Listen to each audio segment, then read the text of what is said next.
A graça e a paz, meus irmãos, vamos estarmos juntos para meditarmos na palavra do Senhor. Eu gostaria de ler com você hoje o Salmo 126 e meditarmos neste Salmo que nos fala assim: quando o Senhor restaura a sorte de Sião, ficamos como quem sonha. Então a nossa boca se encheu de riso e a nossa língua de júbilo. Então entre as nações se dizia: grandes coisas o Senhor tem feito por eles. Com efeito, grandes coisas fez o Senhor por nós, por isso estamos alegres. Restaura, Senhor, a nossa sorte como as torrentes do Neguebe. Os que com lágrimas semeiam, com júbilo ceifarão. Quem sai andando e chorando enquanto semeia, voltará com júbilo, trazendo os seus feixes.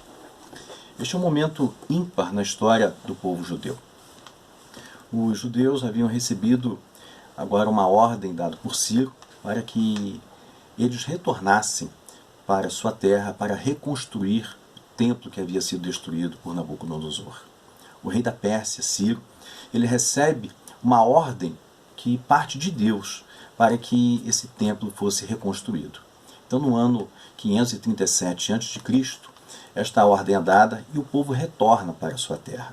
Lá em 2 Crônicas, capítulo 36, verso 22 e 23, nos fala assim: porém, no primeiro ano de Ciro, rei da Pérsia, para que se cumprisse a palavra do Senhor, por boca de Jeremias, despertou o Senhor o espírito de Ciro, rei da Pérsia, o qual fez passar pregão por todo o seu reino, como também está escrito, dizendo: assim diz Ciro, rei da Pérsia: o Senhor, Deus dos céus, me deu todos os reinos da terra e me encarregou de lhe edificar uma casa em Jerusalém, que está em Judá.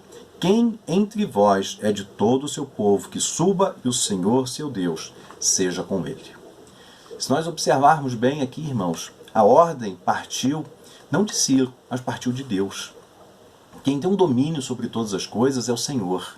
Quem determina todas as coisas é o nosso Deus. Ciro, na verdade, ele nem sequer ele conhecia o Senhor. No entanto, Deus é aquele que levanta e abate os reinos da terra. É Ele que tem o domínio da história. Muitas pessoas olham para o caos que nós estamos enfrentando hoje a nível mundial e a impressão que temos que o Senhor perdeu o controle do mundo. Eu quero dizer para você, através desse texto, que o Senhor ele continua dominando todas as coisas, que Ele não perdeu o controle. Aqui Ciro, o rei da Pérsia, ele toma o lugar agora de Nabucodonosor. A Babilônia cai, passa a reinar agora o reino medo-persa. E Ciro, tomado pelo Espírito do Senhor, é movido por Deus para que este templo que havia sido destruído fosse reconstruído. Tanto que em Esdras, capítulo 1, de 1 a 5, fala a mesma coisa, dizendo que houve um movimento do Senhor, mas só que o texto em Esdras é interessante, que diz que o Espírito Santo também ele move o coração do povo. O Espírito do Senhor passa a mover o coração não só de Ciro para que esse templo fosse reconstruído, mas move também o coração do povo para retornar, para que este templo fosse reconstruído, para que a cidade fosse reconstruída. Aqui nós vemos, irmãos, a boa mão de Deus agindo com graça, com misericórdia sobre a vida do seu povo.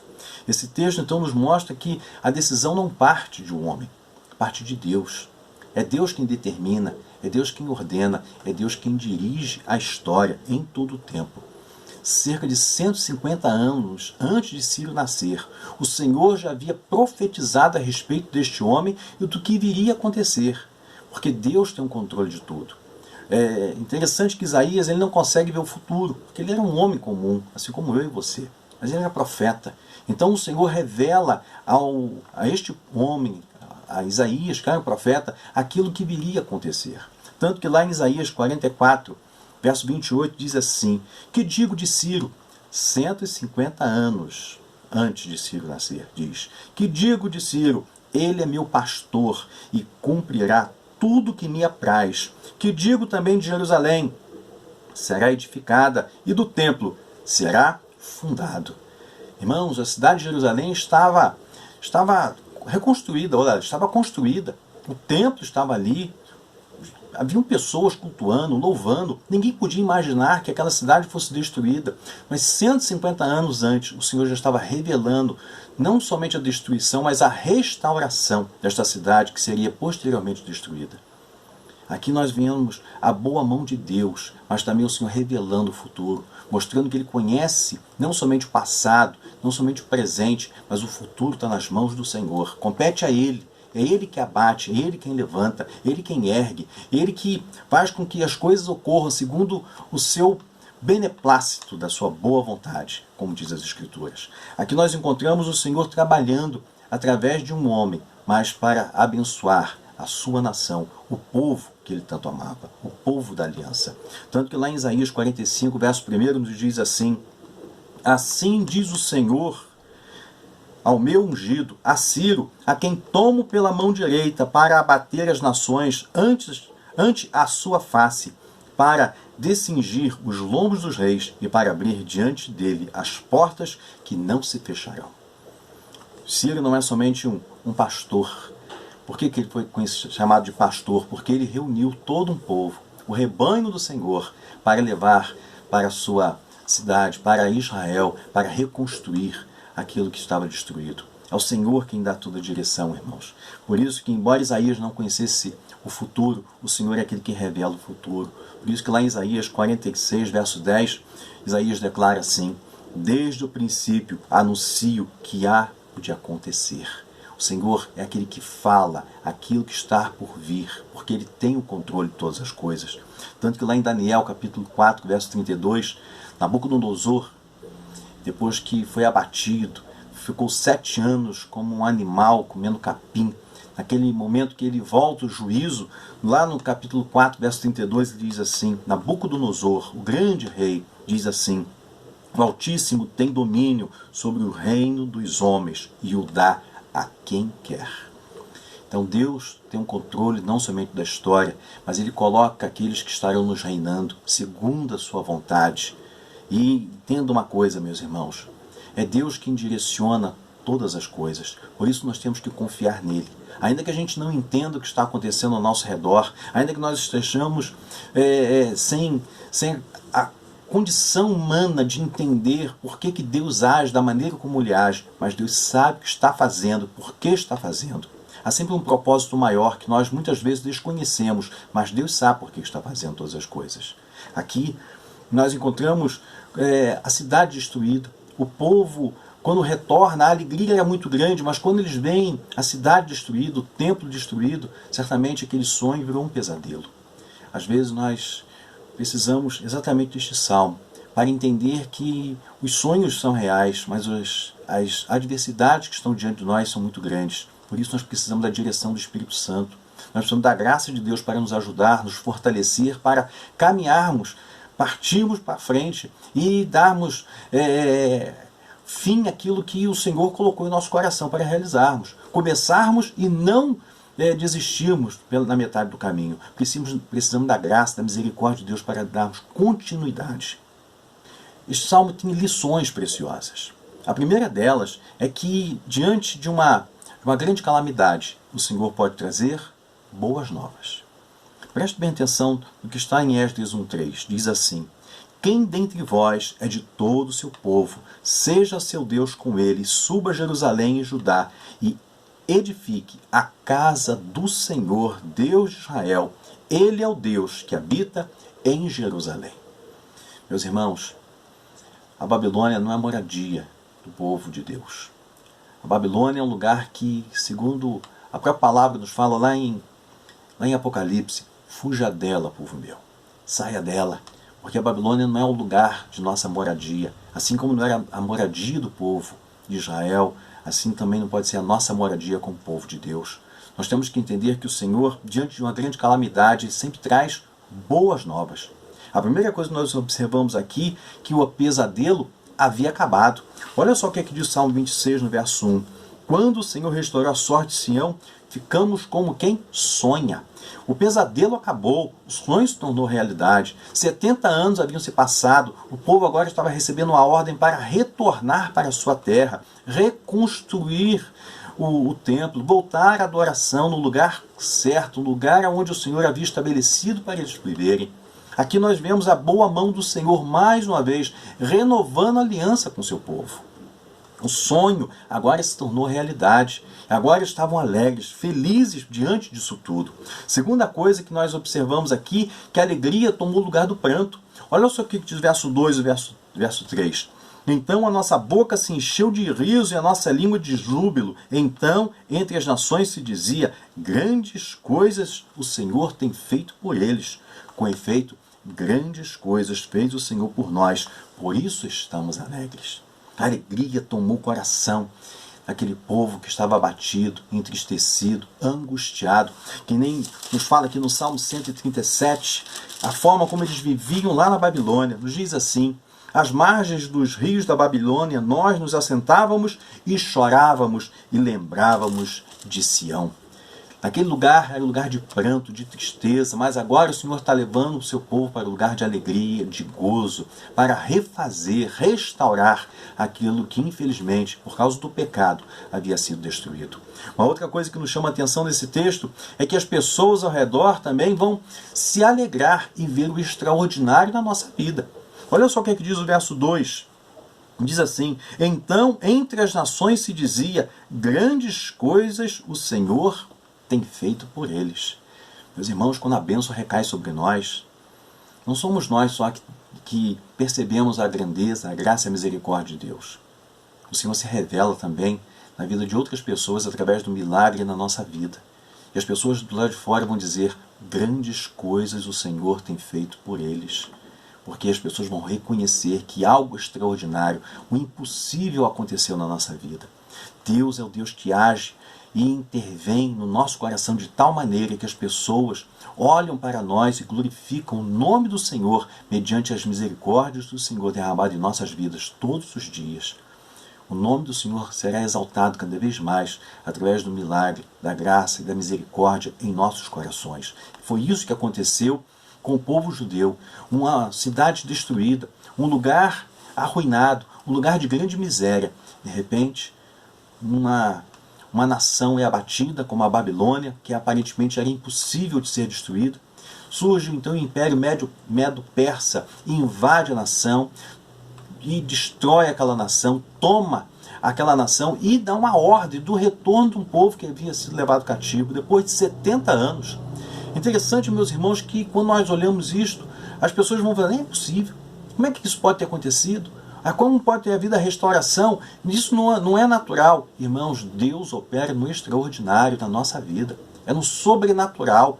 É algo anormal que ocorre nas nossas vidas de todos os dias. E nós estamos certamente precisando de um grande milagre hoje no nosso país. Um grande milagre, quem sabe, na sua casa, na sua vida, na sua família. Então entenda uma coisa: Deus não mudou, Ele continua operando sinais e maravilhas. A segunda coisa que nós observamos aqui é que muitas vezes a dura realidade vem depois de um sonho. Olha só o que diz o verso 4. Restaura, Senhor, a nossa sorte, como as torrentes do Negueb. Quando eles retornaram para a cidade, o que eles viram? Uma cidade destruída, os que ficaram lá padecendo grande necessidade e um templo destruído. Eles tinham que começar do zero. Aí eles lembram do Negueb. Negueb era um deserto que, no período de grande seca, nada acontecia ali, nada nascia. Aliás, sempre houve uma grande seca naquele lugar.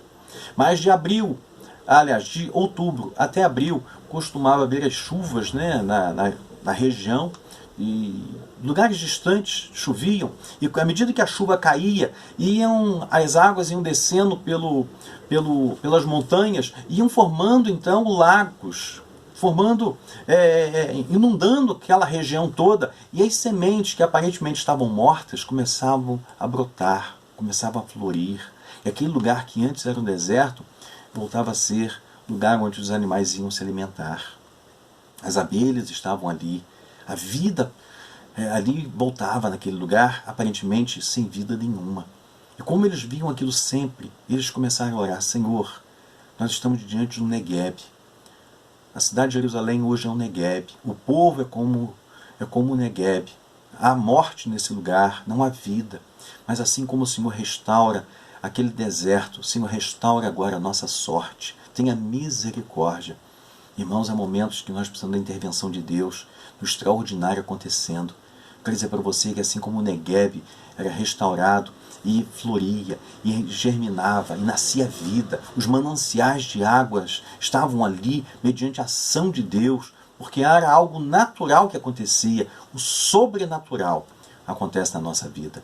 E nós muitas vezes precisamos desse sobrenatural de Deus constante, que esse fluxo do rio da água da vida que possa estar sobre nós, que é o Espírito Santo. Então entenda uma coisa, é diante dessa situação aparentemente adversa, é que nós encontramos a boa mão de Deus. Por isso que a Bíblia fala que o Senhor é o Senhor da vida. Ele tem um domínio sobre todas as coisas. Por isso que a Bíblia nos fala, eu sou o alfa e o ômega, eu sou o princípio e o fim, eu tenho domínio sobre todas as coisas. Então Deus pode operar esse extraordinário na nossa vida, na nossa casa. A Babilônia passa e destrói, mas o Senhor é aquele que ergue e traz à vida aquilo que aparentemente está destruído. Então a primeira coisa que nós podemos observar aqui é que o Senhor, Ele tem poder para trazer ao nosso coração uma nova perspectiva de vida. Ele que tem poder para trazer ao nosso coração a alegria, a esperança, a fé. Diante daquele quadro, o desânimo era natural, a depressão, a tristeza, a angústia. Parece que o pesadelo voltou, a situação caótica era muito grande, o quadro não era nada agradável. Mas naquele momento eles pedem que o Senhor trouxesse ao coração deles um renovo, a esperança, a fé. Tanto que os anos se passaram, eles começaram com a reconstrução, mas ficaram desanimados, ficaram entristecidos, já não tinham mais o mesmo ânimo. Aí o Senhor faz o quê? Levanta mais um profeta para trazer ao coração daquele povo um ânimo, um renovo. Ageu se levanta, só que nesse período já não era mais o Ciro que estava reinando, era Dario. E diz a palavra do Senhor lá em Ageu, capítulo 2, de 1 em diante, diz assim: no segundo ano de Dario, do rei Dario, no 7º mês, ao 21º mês, veio a palavra do Senhor por intermédio do profeta Ageu, dizendo: fala agora a Zorobabel, filho de Salatiel, governador de Judá, e a Josué, filho de Josadaque, o sumo sacerdote, ao resto do povo, dizendo: quem dentre vós que tenha sobrevivido contemplou esta casa, sua primeira glória? E como a vedes agora? Não é ela como nada aos vossos olhos? Ora, pois, sê forte, Zorobabel, diz o Senhor, e sê forte, Josué, filho de Josadaque, o sumo sacerdote, e tu, todo o povo da terra, sê forte, diz o Senhor, e trabalhai, porque eu sou convosco, diz o Senhor dos exércitos, segundo a palavra da aliança que fiz convosco, quando saíste do Egito, o meu espírito habita no meio de vós, não temais. E no verso 9 diz assim: a glória desta última casa será maior do que da primeira, diz o Senhor dos exércitos, e neste lugar darei paz, diz o Senhor dos exércitos. Irmãos, Deus traz uma palavra de renovo para um coração atribulado, angustiado, e foi isso que o Senhor fez com o povo que havia retornado da Babilônia e encontrou, infelizmente, uma cidade destruída e um templo destruído. É isso que o Senhor faz conosco também. Diante das calamidades que estão diante de nós, o Senhor renova o nosso coração e nos dá força para continuarmos nesta batalha. Segunda coisa que é interessante ainda em relação a essa renovação que o Espírito Santo nos dá, é que nós devemos entender que esse viver que temos, esses sonhos que muitas vezes estão diante de nós, eles precisam ser encarados como uma dura realidade. Nós não podemos viver no mundo dos sonhos. Não adianta receber uma boa notícia, nós temos que lutar para que essa boa notícia se torne realidade. Israel, ele quando recebe a boa nova lá no exílio, ele ficou como quem sonha. Mas quando eles chegam lá, ele descobriu que havia muita coisa a ser feita. E é nessa hora que nós temos que entender, irmãos, que nós temos dificuldades. Mas a dificuldade do passado é para mostrar que o Senhor nos deu vitória para as guerras futuras. Quando Golias começou a desafiar o povo e Davi viu aquilo, Davi partiu para enfrentar o gigante Golias, porque ele se lembrou que o Senhor havia dado a ele uma vitória muito grande contra um leão e contra um urso. Então Deus é poderoso para nos fazer lembrar das vitórias passadas e nos fazer entender que as vitórias futuras serão vencidas também pela autoridade, pela graça e pela misericórdia do Senhor. Outra coisa interessante nesse texto é que devemos entender que não somos nós que produzimos a nossa própria restauração. Não parte de nós, não parte da nossa capacidade, parte de Deus. Por isso que eles oram: restaura, Senhor, a nossa sorte, como as torrentes do Negueb.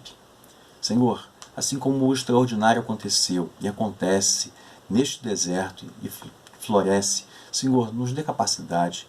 Venha sobre nós o Teu Espírito e nos ajude a vencer tudo isto.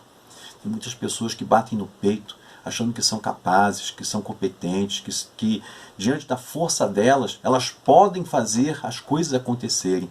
Irmãos, nós cristãos, nós dependemos de Deus. Nós dependemos da misericórdia e graça do Senhor todos os dias, porque se o Senhor não for conosco, por mais que sejamos capazes, nós não vamos alcançar nada se o Senhor não determinar a bênção.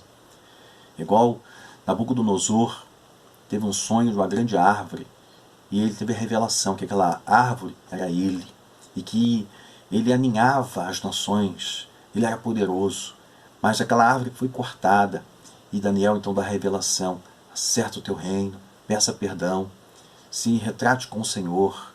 Mas ele não deu ouvidos à voz de Daniel. Um ano depois desse sonho e dessa revelação que Daniel lhe deu, ele estava no seu palácio, lá em Daniel capítulo 4, verso 29 e 32, diz assim: ao cabo de 12 meses, passeando sobre o palácio real da cidade de Babilônia, falou o rei e disse: olha só o que Nabucodonosor falou: não é esta a grande Babilônia que eu edifiquei para a casa real com o meu grandioso poder e para a glória da minha majestade?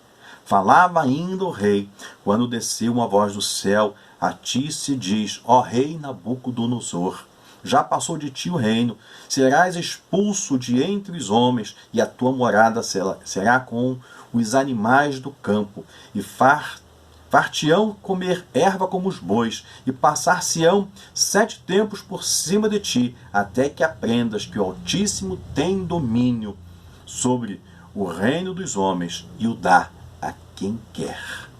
Aqui, Nabucodonosor, ele ficou 7 anos como um animal, porque o Senhor determinou, porque ele não reconheceu a glória, a majestade e a grandeza de Deus.